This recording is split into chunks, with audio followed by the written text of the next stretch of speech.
There are places on Earth where the ocean doesn't just test ships, it consumes them. Calm seas hide sudden storms, and clear skies turn deadly without warning.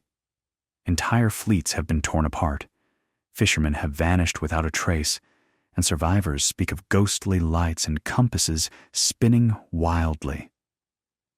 This mysterious danger zone covers nearly 500,000 square miles of the Pacific, larger than the entire state of Texas. Sailors know it by a name whispered with fear: the Dragon's Triangle. Before we get started, let us know where you're watching from. The name Dragon's Triangle comes from ancient Chinese legends that spoke of dragons living beneath the sea, rising from the depths to drag ships under. In Japan, it's called Ma no Umi, the Sea of the Devil. And in the West, it's often compared to the Bermuda Triangle, earning the nickname Japan's Bermuda Triangle. Whatever name you choose, they all point to the same idea. This is a place where ships go in, but don't always come out. One of the earliest and most famous disasters tied to the triangle happened in the 13th century. Kublai Khan, grandson of Genghis Khan, launched an invasion fleet of more than 900 ships carrying tens of thousands of men. As they sailed into these waters, violent typhoons struck. Ships smashed together, others capsized, and tens of thousands of men were lost to the sea. The Japanese called the storm kamikaze, the divine wind, believing it had been sent by the gods themselves. The storms left behind devastation on a scale the world had rarely seen. Wreckage drifted for weeks, washing up on Japanese shores alongside thousands of bodies from the fallen armada. Entire villages lined the coast with debris piled high, reminders of how close the Mongol Empire had come to conquering Japan. Historians now say the Dragon's Triangle quite literally changed history, not through battle, but by drowning the largest invasion fleet of its time. In the centuries that followed, the stories continued. Fishermen vanished under calm skies, leaving families on shore with nothing but questions. Sailors told of ghostly lights flickering above the water, and phantom ships drifting silently through the fog, only to dissolve into mist when approached. Japanese folklore gave these mysteries a life of their own. Fishermen spoke of hitodama, ghostly fireballs said to be the wandering souls of drowned sailors, floating above the waves on dark nights.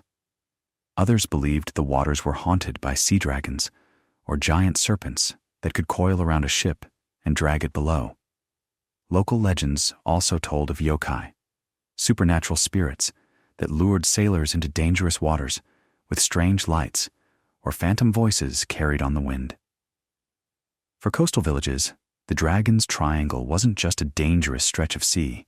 It was a place where the boundary between the living and the dead seemed to blur. By the 20th century, the triangle's toll had only grown. In the 1940s and 50s, Japanese naval vessels disappeared, including one with over 100 men on board.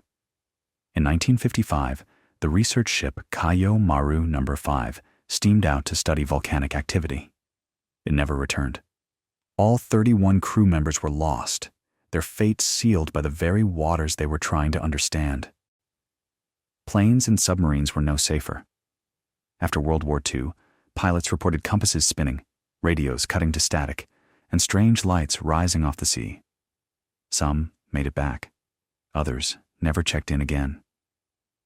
During the Cold War, the Dragon's Triangle became more than a danger zone. It became a front line. Soviet submarines prowled the waters, and American patrols shadowed them in secrecy. A few never returned. The details were buried in classified reports. Wrecks lay too deep to recover, and families were told only that their loved ones were lost at sea. In these waters, even nuclear submarines couldn't escape the ocean's power. Sailors who worked the region later spoke in hushed tones about accidents no one was supposed to know about, collisions in the dark, or submarines crushed under the pressure of the deep. Officially, little was admitted. But rumors spread that the Dragon's Triangle claimed not only fishing boats and research ships, but nuclear submarines as well. For those who patrolled the Izubonin chain, the Triangle was both a front line and a graveyard. But while ghost stories and tales of secret losses filled the headlines, scientists began looking for real explanations. This stretch of ocean lies on the Pacific Ring of Fire, one of the most violent geological zones on Earth. Here, the seafloor is constantly shifting. Powerful earthquakes rattle the seabed, triggering sudden tsunamis. Underwater volcanoes erupt without warning, sometimes creating new islands that rise from the waves, only to collapse and sink days or weeks later. Any ship nearby would be in immediate danger, battered by shockwaves, boiling seas, or falling debris. The currents are just as dangerous. Warm water from the Philippine Sea collides with colder currents from the north, creating whirlpools and eddies strong enough to drag smaller vessels off course or under the waves. For planes, the same forces can generate violent updrafts and turbulence that overwhelm pilots. And then there are the rogue waves, walls of water more than 80 feet high that appear suddenly in storm zones like this. Modern satellites confirm they're real, and in the confined chaos of the Dragon's Triangle, they can strike without warning. Some researchers have also suggested methane gas eruptions as a cause. In rare cases, gas bubbling up from the seafloor can reduce the density of water, robbing a ship of buoyancy and pulling it down almost instantly.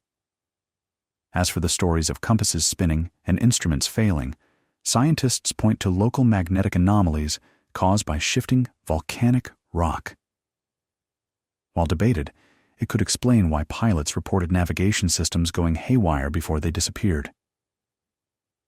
Taken together, these forces make the Dragon's Triangle one of the most unpredictable and violent stretches of water on the planet.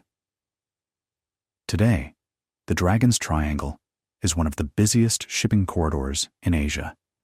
Tankers, cargo freighters, and fishing fleets pass through its waters every day. On the surface, it looks like just another stretch of ocean. But the dangers haven't gone away. Storms still rise without warning, swallowing smaller boats in high waves. Earthquakes still rattle the seabed, sometimes felt hundreds of miles away. And volcanic activity continues to reshape the region.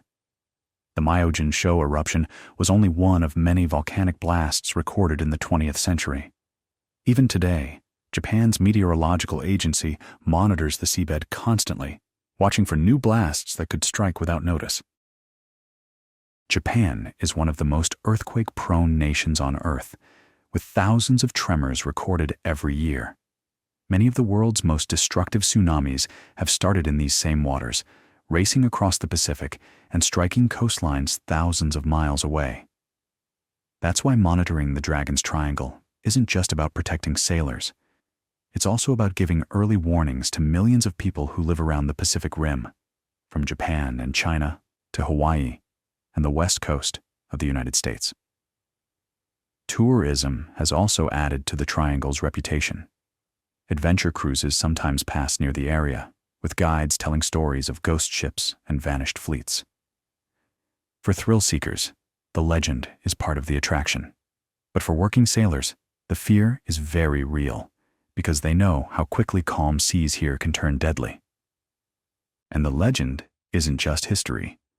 In 2002, a Chinese cargo ship vanished in the Triangle after sending a single distress call about rough seas. No wreckage was ever found. In 2010, Japanese media reported on a small fishing boat from Miyazaki Prefecture that went missing with 5 men aboard. Their last radio message described sudden fog and rising waves.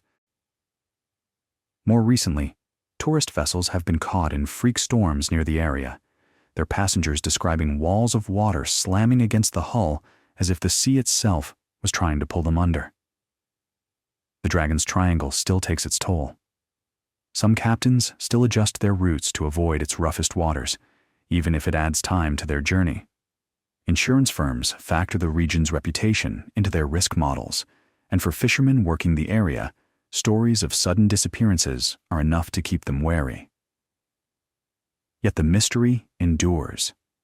Fishermen still talk about strange lights above the water, compasses acting strangely, or shadows moving beneath their boats. Some call it superstition.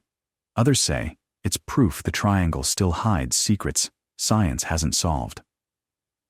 What do you think I should cover next?